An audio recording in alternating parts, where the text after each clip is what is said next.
De politiehelikopter hing weer in de lucht zaterdag. En op het Münsterplein, rondom een blonje lange meneer, stingen tal van beveiligers en agenten. Geert Wilders kan allang niet meer normaal over straat, ook niet in Remun. Maar dat belette hem niet om volop campagne te voeren voor de verkiezingen van deze week. TV11 sprak met de leider van de PVV, de partij die 4 jaar geleden bij de vorige verkiezingen in Limburg zomaar opeens de grootste werden. Meneer Wilders, je zit weer in Remun. Je zit wel dikker in Remun geweest tijdens de campagne. Waarom is dat eigenlijk? Nou ja, het is toch een beetje mijn eigen toes, niet alleen Remund. Ik ben natuurlijk een Venloneer en hart en nieren, maar ja, de provincie Limburg, ik heb dat 10 jaar geleden moeten gewoon onvrijwillig. Het is toch een beetje mijn eigen provincie. Ik vind het altijd geweldig om mee te zien. Allemaal heel vriendelijke mensen. Het is toch altijd een beetje weer toeskomen. Dus ik kom altijd in Limburg. Niet altijd in Remund, maar wat dak. En ik hoop er nog heel vaak te komen. Het zijn geweldige mensen. En ik hoop ook dat ze ons volgende week kunnen steunen in het verzet tegen dit kabinet. En dus was opnieuw Remun de plek waar de mensen met Wilders op de foto kosten gaan. En dat deden ze dan ook massaal. Toch even met Geert op een foto. Was het geluk? Ja, het was geluk. Ja. Zit je er speciaal voor gekomen?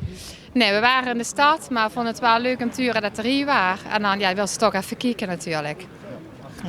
En zit je ook fan van Wilders of dat nog net niet? Nou, Jawel, fan is een groot woord, maar ja goed, de luistert natuurlijk wel nog wat te zeggen. Ja. Misschien kan de PVV wel op een stem rekenen, woont ik. Mijn stem wel, Ja. ja. Ja. Ja.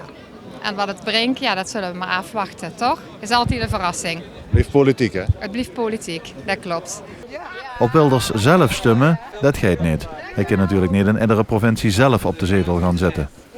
En daar heeft Wilders ook wel een beetje een probleem met. Want veel mensen die namens de PVV plaatsnamen 4 jaar geleden, hebben de partij inmiddels de rug toegekeerd.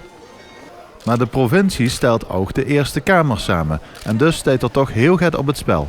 Ook voor Geert Wilders. Er staat heel veel op het stel. Niet alleen om te zorgen dat, ik hoop in ieder geval de PVV hier in Limburg een grote partij blijft en misschien nog wel wat kan groeien. Maar ook natuurlijk omdat we via de Provinciale Staten dadelijk ook de Eerste Kamer kunnen kiezen. En mensen die echt zat hebben van het kabinet Rutte. Mensen die echt vinden dat er te veel bezuinigd is. Dat we veel te veel de grenzen open hebben. En miljarden besteden. Of het nou is aan de Grieken of aan nieuwe moskeeën of aan asielzoekers. En mensen die willen dat we dat geld weer gewoon in Nederland besteden. En onze eigen economie en onze eigen mensen. Ja, die kunnen via de Eerste Kamer het kabinet Rutte die Nederland kapot heeft gemaakt. Toch een flinke tik op de neus geven in politieke zin. En ik hoop dat dat gaat gebeuren. In Remun wordt bij de landelijke verkiezingen veel PVV gestemd. Maar bij lokale verkiezingen was Jos van Rij de gevierde man. Misschien is dat wel de reden dat Wilders zich weer even liet zien in Remun deze week. Concurrentie is niks mis mee. Jos van Rij en zijn partij moeten gewoon meedoen natuurlijk. Ik snap dat hij heel populair is. Maar nogmaals, er zitten ook PVV'ers heen.